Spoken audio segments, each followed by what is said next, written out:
Hello everybody. Today we were finishing up the wings and did a lot of work on the Pitot tube. And we also started with the ailerons, most notably the stiffeners. Okay, we started with finishing up the wings while my dad was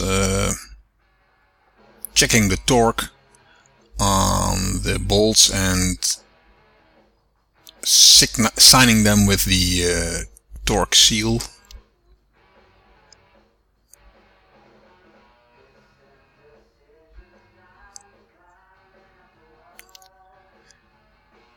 We were finishing off also some lost rivets and then placing them both in the wing stand for finishing up. We still of course need to do the bottom skin, but we'll do that later. I got a good tip from a guy from a viewer who said in the USA they need to inform the AoA before closing up. I asked it here in the Netherlands. Actually, that's not the case in the Netherlands. We can just close them up.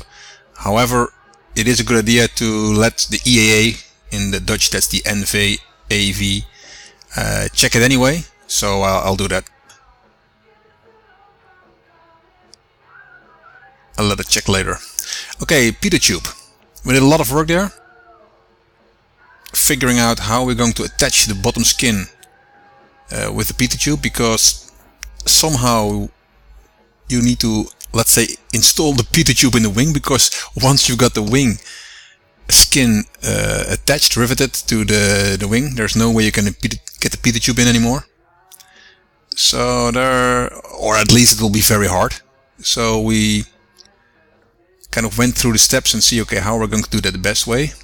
I also found that I needed to dimple 4 more holes, which I forgot. And we did all kinds of scenarios, okay, how we're going to do that, because also riveting the bottom skin is not very easy. You have to do it in an L form shaped, because there's almost no room, so it's very hard.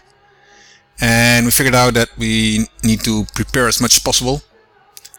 And then I found that I needed to prime the Gratz Pitot tube.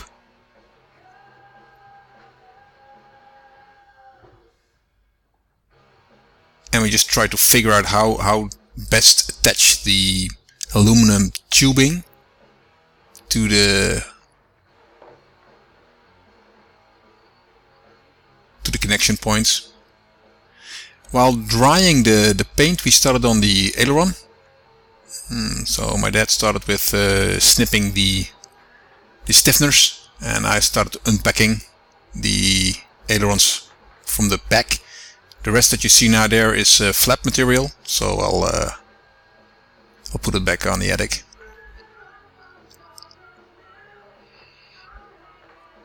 Okay, well, my dad was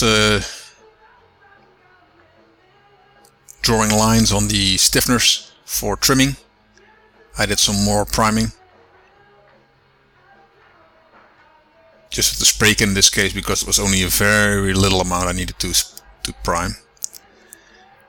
And every time when my dad finished up trimming a stiffener, I used the band grinder and the scratch part wheel to finish it off. So what we do is we use the snips, as you can see here, the shear, to trim on a very coarse way. After that I use the band grinder for a little coarser to make it straight, and after that I use the scotch brite wheel. So here you can see the band grinder. It gets very hot, so I use gloves for that. Still it's getting very hot, by the way, so I can only do 4 or 5 and then I have to rest. And there's the scotch brite wheel to finish it off. It really polishes the aluminum. It's really nice result. Okay, we have to do that 32 times, I think, because there are 8, 16, there are 32 stiffeners. They're all the same in this case. So sometimes they're different for left and right, or for top and bottom, but here they're all the same. so it doesn't really matter which one you make. Both ailerons have all the stiffeners the same.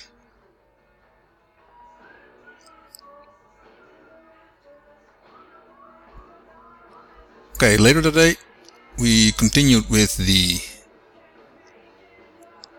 Pitot tube again, and we're coming now to the point where we actually have to bend the aluminum tube. So normally you take a bend pliers for that, but it's not possible here. So there is a kind of a bend spring. I'm not sure how it's called, but it's a spring, and you put it over the actual tube, and then you can bend it without cracking it or breaking it.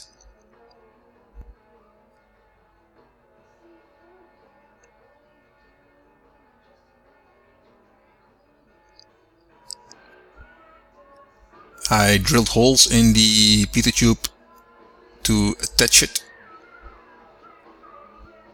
but it was very hard to put the Parker screws in there, so I used some.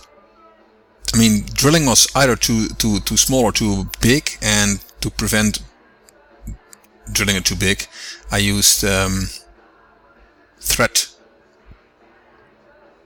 tapes to manage that, and that worked very well.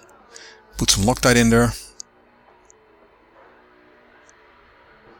Then we had a little problem because it couldn't fit through the hole anymore, because the hole was very narrow. So we had to unscrew one again. Yeah, there you see it. Now I have to unscrew it again, and then it got in there.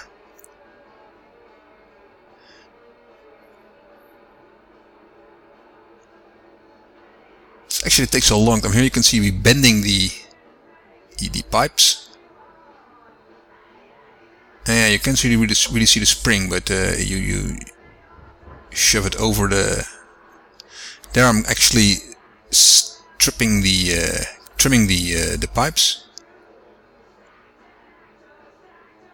and now we have to flare them, which was also hard because they are very small, and it was very hard to put the flare tool on it.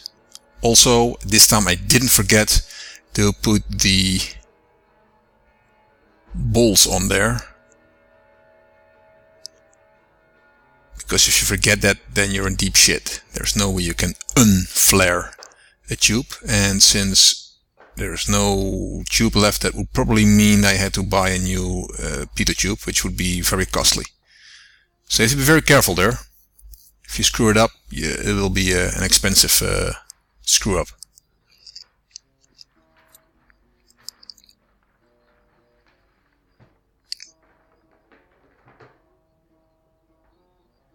Took a lot of time, but I really want it to be very good and nice, and I don't like it has to be just good. So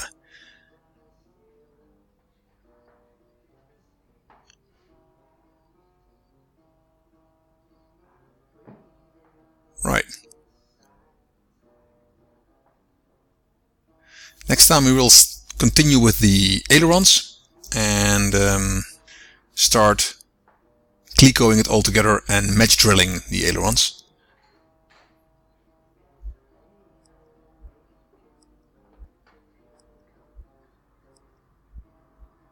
Continuing building my pie in the sky.